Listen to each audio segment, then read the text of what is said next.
ప్రభునందు ప్రియమైన వాళ్ళరా, దేవుని మహాకృపా కనికరం బట్టి ఈ రాత్రి కాల సమయంలో మరొక అంశాన్ని మనం ధ్యానం చేయడానికి దేవుడు ఇచ్చిన మరి గొప్ప అవకాశం బట్టి ప్రత్యేకంగా తెలియజేస్తున్నాను. ఈ వాక్కు వింటున్న మరి మీకును మీ కుటుంబాలకును అలాగనే అనేక మందికి నేను ప్రత్యేకంగా తెలియజేస్తున్నాను. ప్రియులారా, ఈ సమయంలో మార్కు సువార్త 4వ అధ్యాయము 1 నుంచి 9 వచనాలు మన వాక్యాన్ని ధ్యానం చేయబోతున్నాం. అంశము విత్తువాని గురించి ఉపమానం. ప్రియులారా, ఆయన సముద్ర తీరమున మరలా బోధింపనారంభింపగా బహుజనులు ఆయనతో కూడి వచ్చి ఉన్నందున ఆయన సముద్రములో ఒక దోణి ఎక్కి కూర్చుండెను. జనులందరూ సముద్ర తీరమున నేల మీద నుండిరి. ఆయన ఉపమాన రీతిగా చాలా సంగతులు వారికి బోధించు తన బోధలో వారితో ఇట్లనెను, వినుడి, ఇదిగో విత్తువాడు విత్తునకు బయలు వెళ్ళెను. వాడు విత్తుచుండగా కొన్ని విత్తనములు త్రోవ ప్రక్కన పడెను. పక్షులు వచ్చి వాటిని మిరిగివేసెను. కొన్ని చాలా మనులేని రాతి నేలను పడెను. అక్కడ మను లోతుగా ఉండనందున అవి వెంటనే మొలిచిన కానీ సూర్యకాంతికి అవి మాడి వేర్లేనందున ఎండిపోయాను. కొన్ని ముండ్ల పొదల్లో పడెను. ముండ్ల పొదలు ఎదిగి వాటిని అణిచివేసిన కనుక అవి ఫలింపలేదు. కొన్ని మంచి నేలను పడెను. అవి మొలిచి పెరిగి పైరే 30 దంతలుగాను 60 దంతలుగాను 100 దంతలుగాను ఫలించెను. వినుటకు చెవులు గలవాడు వినుడుగాక అని చెప్పాను. ప్రియులారా, ఈ ఉపమానాన్ని మనం జ్ఞాపకం చేసుకుంటున్నప్పుడు మరి యేసుక్రీస్తు వారు జన సమూహం ఆయన గలిలయ సముద్రం దగ్గరికి తీరంలోకి వచ్చినప్పుడు కొన్ని వేల మంది ఆయన వెంబడిస్తున్నారు. కొన్ని వేల మంది వెంబడిస్తున్నారంటే అనేక అద్భుతాలు చేస్తున్నాడు, అనేక స్వచ్ఛత కార్యాలు చేస్తున్నాడు, అనేక మంది బాధల నివారణ చేస్తున్నాడు, అనేక సమస్యల పరిష్కారం చెప్తున్నాడు. ఆయన దేవుని కుమారుడు కాబట్టి దేవుని చేత ఆయన మరి అభిషేకించబడిన వాడు కాబట్టి అటువంటి ధన్యత ఆయనకి తండ్రి ఆయనకి ఇచ్చాడు. పిల్లరా, ఈ గలిలయ సముద్ర తీరమున ఆయన దోణి ఎక్కి కూర్చున్నాడు. అక్కడ అనేక మంది వచ్చేసారు. ఆయన ఎక్కడుండి అక్కడికి వచ్చేయడమే. వేల మీద సంఖ్య, బహుజన సమూహం అంటే చాలామంది ఆయన దగ్గరకు వేల మంది వస్తున్నారు. పిల్లారా, ఆ వేల మంది ఆ సముద్రపు ఒడ్డున కూర్చున్నారు. ఆ సముద్రపు ఒడ్డున కూర్చుండగానే ఆయన ఉపమానం చూపించో చెప్పాడు. వారందరికీ కలిపి అందరూ వింటున్నారు. అక్కడ రకరకాల మనుషులు వచ్చారు. రకరకాల జాబితా ఉంది కాబట్టి అనేక మందికి సంబంధించిన ఉపమానాన్ని ఆయన అక్కడ తెలియపరిచాడు. ఏమిటా ఉపమానం అంటే విత్తువాని గురించి అనే ఉపమానం అన్నాడు.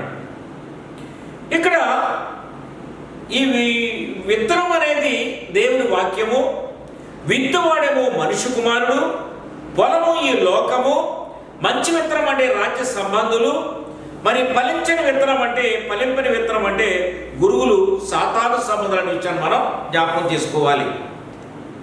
ఈ విధంగా 4 రకాల విత్తనం గురించి ఆయన 4 భాగాలుగా ఆయన వివరించాడు. పిల్లరా, ప్రపంచాన్ని 4 భాగాలు చేశాడు ఆయన. 4 భాగాలు అంటే తూర్పు, పడమర, ఉత్తర, దక్షిణం అనే జ్ఞాపకం చేసుకోవాలి మనం. ఈ 4 భాగాల్లో ప్రపంచంలో మరి ఫలించేటండి మా విత్తనము అది 30 దంతలుగాను 60 దంతలుగాను అలాగే 100 దంతలుగా ఫలించిందనే విషయాన్ని జ్ఞాపకం చేస్తున్నాడు. ఆఖరుగా అది 4వ విత్తనంగా జ్ఞాపకం చేస్తున్నాడు. పిల్లరా, ఈ రాత్రి సమయంలో మనం జ్ఞాపకం చేసుకుంటున్నాం. త్రోవ ప్రక్కన పడిన విత్తనం గురించి మనం ఆలోచన చేద్దాం. ఈ త్రోవ ప్రక్కన పడిన విత్తనము విత్తువాడు విత్తనం విత్తాడు. అది విత్తుచుండగా కొన్ని విత్తనాలు ఏం చేసినట్టు త్రోవ పక్కనే పడిపోయినాయి. ఈ త్రోవ ప్రక్కన పడిపోయిన విత్తనము ఎట్లా ఉంది అని మనం ఆలోచన చేస్తున్నప్పుడు దాని భావాన్ని ఇక్కడ మనం చూస్తున్నాం. అది విత్తగానే ఆ విత్తనాన్ని పక్షులు వచ్చి వాటిని విరిగివేసినాయట, ఆ పడిన విత్తనాల్ని. ఇక్కడ జ్ఞాపకం చేసుకుందాం దీని భావం. పక్షులు ఎవరు? విత్తినవాడేమో దేవుని కుమారుడు యేసుక్రీస్తు వారు. అంటే వాక్యాన్ని ఆయన లోకానికి పంచుతున్నాడు, లోకానికి ఆయన సువార్తను పంచుతున్నాడు, అద్భుతాలు చేస్తున్నాడు, ఆయన మహిమలు చేస్తున్నాడు, స్వస్థత కలిగిస్తున్నాడు, ఎన్నో కార్యక్రమాలను చేస్తున్నాడు ప్రియులారా. అయితే ఈ త్రోవ ప్రక్కన పడినటువంటి వాడు ఎవరు అని జ్ఞాపకం చేసుకుంటే, పరలోక రాజ్యం గురించి వాక్యం వింటాడట, కానీ గ్రహించండి ఆలోచన వాడికి రాదట. వాడు గ్రహించాలనే ఆలోచన కలిగినప్పుడు మరి దుష్టుడు సాతాను వచ్చి వాడు ఇక్కడ నీకు పని ఏంటయ్యా, ఈ మీటింగ్ నీకు అవసరమా, ఇది నీకు అవసరమా? మనకి లోకంలో వెళ్తే చాలా రకాల పనులు ఉన్నాయి, లోకంలో చాలా రకాలు చూడవలసినవి ఉన్నాయి, చాలా రకాల కార్యక్రమాలు మనం పాలు పంచుకోవాలని చెప్పి వాడు అక్కడికి వచ్చింటాడు, వాళ్ళని తీసుకుని వెళ్ళిపోతాడు ప్రియులారా. వస్తారు కానీ వాడు వచ్చిన పని మర్చిపోతారు. అంటే ఇలాంటి వాళ్ళు ఎంతమంది అని జ్ఞాపకం చేసుకుంటే చూడండి, మరి సభలు చూడడానికి వచ్చేటువంటి వారు, అట్లాగే జనాలను చూడడానికి వచ్చేటువంటి వారు, ప్రదేశాలు చూడడానికి వచ్చేటువంటి వారు, అద్భుతాలని చూడటానికి వచ్చేటువంటి వారు, అలాగే స్వస్థత కోసం వచ్చేటువంటి వాళ్ళు, వ్యాధులు బాగు చేయించుకోవడానికి వచ్చేటువంటి వాళ్ళు, సాతాను బంధకాల నుంచి విడుదల కలిగించడానికి దాని నుంచి మరి ఆయనతో తప్పించడానికి, స్వస్థ పొందడానికి అక్కడ వచ్చేటువంటి వాడు అనేక రకాల మనుషులు వస్తారు ప్రియులారా. వీళ్ళందరూ కూడా జ్ఞాపకం చేసుకుంటే మరి త్రోవ ప్రక్కన పడిన విత్తనమే. దేవుని సన్నిధిలో ప్రపంచాన్ని జ్ఞాపకం చేసుకుంటే 4 భాగాలుగా జ్ఞాపకం చేసి 4 భాగాలుగా చూపించాడు ఆయన. ఇక్కడ 4 భాగాలు ఉపమానంగా చూపించాడు. త్రోవ ప్రక్కన పడిన విత్తనము అది ఎట్లా ఉందంటే ఈ విధంగా కనపడుతుందని చెప్తున్నాడు ఇక్కడ. సాతాను మనకి ఈ మీటింగ్ అవసరం లేదు, ఈ మాటలు కూడా మనకు అవసరం లేదు, తీసుకుని వెళ్ళిపోతుంది. మన లోకంలో అనేకమంది చూడవలసి ఉన్నాయి. అంటే తాత్కాలికంగా వచ్చి వెళ్ళేటువంటి వారే. అలాగే వంశపారంపర్యంగా ఏదో దేవుని బిడ్డలు క్రైస్తవులు అంటే వాళ్ళు కూడా మీటింగులకు వస్తారు, కానీ వాళ్ళ అనేక రకాల వ్యాపకాల్లో కొంతమంది వారి వచ్చి వెళ్ళిపోయేటువంటి వాళ్ళు ఉంటారు. అంటే అలాంటి వాళ్ళు కూడా ఉంటారు. అయితే ఇటువంటి వాళ్ళు ఎలా అనేది పరిస్థితి జ్ఞాపకం చేసుకుంటే, స్థిరము లేని వారు, అస్థిరత కలిగిన వారు. అంటే వస్తారు కానీ కాసేపుని వెళ్ళిపోయేటువంటి వాళ్ళు, వస్తారు కానీ అక్కడ అరేంజ్మెంట్స్ కోసం, భోజనం కోసం, ఆహారం కోసం మరి ఆయన వెంబడించే వాళ్ళు అనేక మంది కనపడుతున్నారు. స్వస్థత కోసం వచ్చేటువంటి వాళ్ళు, ఆహారం కోసం వచ్చేటువంటి వాళ్ళు, చూడండి వ్యాధులు బాగు చేసుకుంటానికి వచ్చేటువంటి వాళ్ళు, దురాత్మలు వదిలించుకుంటానికి వచ్చేటువంటి వాళ్ళు, వీళ్ళందరూ కూడా ఇటువంటి వాళ్ళని మనం జ్ఞాపకం చేసుకోవాలి. అంటే వీళ్ళు స్థిరము లేని వారిని మనం జ్ఞాపకం చేసుకోవాలి. అందుకే యోహాను సువార్త 1 యోహాను 2:15-17 చెప్తున్నాడు చూడండి. ఈ లోకమునైనను లోకంలో ఉన్న వాటినైనను ప్రేమింపకుడి. అక్కడ దేవుని వాక్యం అక్కడ వినబడుతుంది, మనుష్య కుమారుడు అక్కడ వాక్యాన్ని బయలుపరుస్తున్నాడు. కానీ సాతాను ఏమంటుంది, లోకం మనకుంది, లోకం దానికి వెళ్ళిపోదాం, ఇదే ఉంది. ఇలాంటి మనం చాలా చూడవచ్చు. ఇంకా మనకి చాలా సమయం ఉంది, ఏదో వయసు మనకు ఉంది కదా అనేటువంటి మాటలతో అక్కడ వచ్చినటువంటి వాళ్ళని ప్రేరేపించి, మనసులు ప్రేరేపించి అక్కడి నుంచి వెళ్ళిపోయేటట్టు వాడు ప్రియులారా. ఈ లోకమునైనను లోకంలో ఉన్న వాటిని ప్రేమింపుకుడి. ఎవడైనా లోకమును ప్రేమించినలా తండ్రి ప్రేమ వానిలో ఉండదు. లోకంలో ఉన్నదంతయు నేత్రాశ, జీవకూటమును తండ్రి వలన పుట్టినవి కావు, అవి లోక సంబంధమైనవే.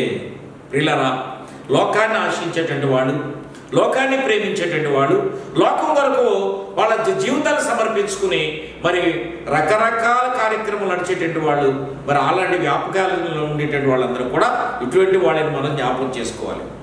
వ్యాపారాలు, లోక పనులు, అభిరుచులు కలిగిన వారు కొంతసేపు ఉండి కొద్దిసేపు ఉండి వెళ్ళిపోతూ ఉంటారు. వాక్యం వింటారు కాసేపు, తర్వాత అక్కడ ఉండడానికి వాళ్ళకి మనస్సు రాదు, వాళ్ళ మనసు ప్రేరేపణ కలుగుతుంది. ఇక్కడ కాదు, మనం వేరే చోటకి వెళ్ళిపోదాం, లోకంలో చూడవలసిన చాలా ఉన్నాయని చెప్పి మంచి ప్రదేశానికి వెళ్ళిపోదాం అని చెప్పి వెళ్ళిపోతుంటారు పిల్లరా. అయితే లోకం ఉన్నదంతా నేత్రాశ, జీవడం మనం తెలుసుకున్నాం. మనం ఎఫెసీయులకు రాసిన పత్రిక 5వ అధ్యాయము 2-24 జ్ఞాపకం చేస్తున్నాడు చూడండి. 24 వచనం 22-24 చెప్తున్నాడు చూడండి. కావున మునుపడి ప్రవర్తన విషయంలోనైతే మోసకరమైన దురాశల వలన చెడిపోవు మీ ప్రాచీన స్వభావమును వదులుకొని మీ చిత్తవృత్తియందు నూతన పరచబడిన వారై నీతియు యథార్థమైన భక్తి గల వారై దేవుని పోలికగా సృష్టించబడిన నవీన స్వభావమును ధరించుకునే బిడ్డలుగా మీరు ఉండాలి. మునుబడి ప్రవర్తన ఎట్లా ఉంది? మనం దురస్తులుగా ఉన్నాం, కానీ ఆయన సమీపస్తులుగా మనం చేర్చాడు. ఎలా సమీపస్తులుగా చేర్చాడు?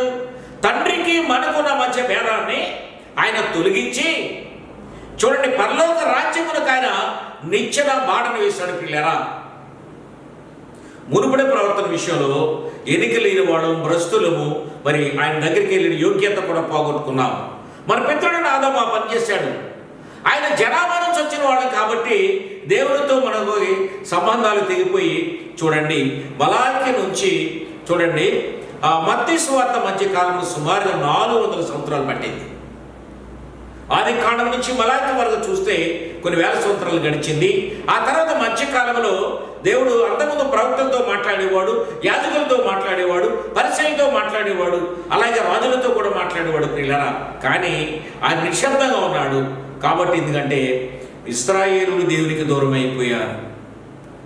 ఆజ్ఞాతిక్రమం తెచ్చుకుని పాపాలు పెంచుకుంటూ దేవుని ఉగ్రతకు పాలైపోయి వాడు దూరం అయిపోయారు. కాబట్టి విడిచిపెట్టేసి ఆయన మౌనంగా ఉన్నాడు. పిల్లరా, అయినా మరి తన బిడ్డలు నాశనం అవ్వకూడదు, వాళ్ళు తిరిగి మార్పు చెందాలి, ఆయన దగ్గర రావాలని తండ్రి తన కుమారుని ఎలాగైతే కనిపెడుతూ ఉంటాడో అలాంటి ప్రయత్నం చేస్తూ ఆయన మరి చూడండి మలాకి నుంచి మత్తయి వరకు మధ్యకాలం సుమారు 400 సంవత్సరాలు పట్టింది. ఈ 400 సంవత్సరాల తర్వాత చూడండి మత్తయి సువార్త ప్రారంభమై దేవుని సన్నిధిలో మరి వాక్యాన్ని మన దేవుని కుమారుడు ఆయన పుట్టి చూడండి మనుష్య శరీరము దాల్చి దాల్చిన స్వరూపము ధరించి రిక్తుడుగా మన మధ్యకు వచ్చి ఆయన మనలాగా తిరిగి మనలో ఉండి మరి తండ్రి ఉద్దేశాలు బయలుపరిచి ఆయన మరి శిలువరానికి వధించబడి చనిపోయి తిరిగి లేచి చూడు మాట చెప్పిన ప్రకారంగా అందరికీ కనిపించి 12 మంది శిష్యులు కూడా ఏర్పాటు చేసుకుని మీరు అనేక స్థలాలకు వెళ్ళి అద్భుతాలు చేయండి, ఫ్రీగా వచ్చినాయి ఫ్రీగానే చేయండి, మరి అంతేకాదు సర్వలోకాన్ని సువార్త ప్రకటించండి, మార్పు చెందిన వాళ్ళందరూ కూడా పరలోక రాజ్యానికి వారసులు కావాలని చెప్పి వారిని ఆశీర్వదించి పంపించాడు. పిల్లరా, కనుక ఆయన చెప్తున్నాడు ఇక్కడ మొదటి పేతురు రాసిన పత్రిక 1:18 చెప్తున్నాడు చూడండి, పితృపారంపర్యమైన మీ వ్యర్థ ప్రవర్తనను విడిచిపెట్టి వెండి బంగారముల వంటి క్షయ వస్తువుల చేత మీరు విమోచించబడలేదు. మరి ఎలా విమోచించబడ్డామండి? దీని ద్వారా వెండి వల్ల కాదు, బంగారం వల్ల కాదు. ఈ లోకంలో ఖరీదైన లోహము ఖరీదైన వస్తువు ఏదంటే బంగారమే. దానికి ఉన్న వాల్యూ మనిషి కూడా లేదు పిల్లరా. కానీ వెండి బంగారముల వంటి క్షయ వస్తువుల చేత అంటే అవి పాడైపోయే వస్తువులు అవి, కానీ అమూల్యమైన రక్తం అంటే అది పాడవుంది, నిష్కళంకమైంది, నిర్దోషమైన విషయంతో గొర్రెపిల్ల రక్తం చేత ఆ క్రీస్తు రక్తము చేత మనల్ని విమోచించాడు విషయం మనం జ్ఞాపకం చేసుకోవాలి. మనం ఎలా ఉన్నామండి?